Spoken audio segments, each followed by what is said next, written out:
In this lesson, we will focus on how to view all student records in our Python application. We will utilize Python's capabilities along with MySQL to retrieve and display student data from our database. This practical understanding will provide a foundation for building more complex applications in the future. Don't worry if this feels new at first.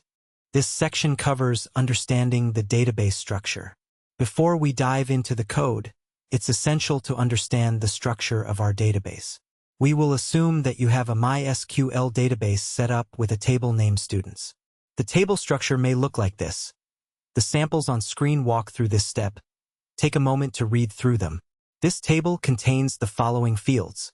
First, ID, a unique identifier for each student. Also, first underscore name, the student's first name. Also, last underscore name, the student's last name. Also, email, the student's email address. Finally, enrollment underscore date, the date the student enrolled. Let's move on to connecting to the MySQL database. To retrieve student records, we first need to connect to our MySQL database using Python. We will use the MySQL connector Python library for this purpose. If you haven't installed it yet, you can do so. Using pip, see the example on this slide. Pause if you want to study the details. Here's how to establish a connection. The samples on screen walk through this step. Take a moment to read through them. Replace your underscore username, your underscore password, and your underscore database with your actual database credentials. Retrieving student records, let's dig in. Once we have established a connection, we can execute a SQL query to retrieve all records from the students table. Below is the code to accomplish this. I'll let you read the examples on screen rather than reading every line aloud. The fetchAll method retrieves all rows from the executed query. Each row will be a tuple containing the data for each student. Let's move on to displaying the student records. Now that we have the student records, we can display them in a user-friendly format. We will iterate over the fetched records and print out each student's details. See the example on this slide. Pause if you want to study the details.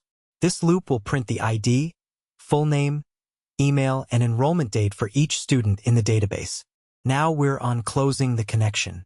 After we're done retrieving and displaying the records, it's good practice to close both the cursor and the connection. The samples on screen walk through this step. Take a moment to read through them. This ensures that we free up resources and maintain good performance of our database. In this lesson, we learned how to, first, understand the structure of the students table in MySQL. Also, establish a connection to the MySQL database using Python.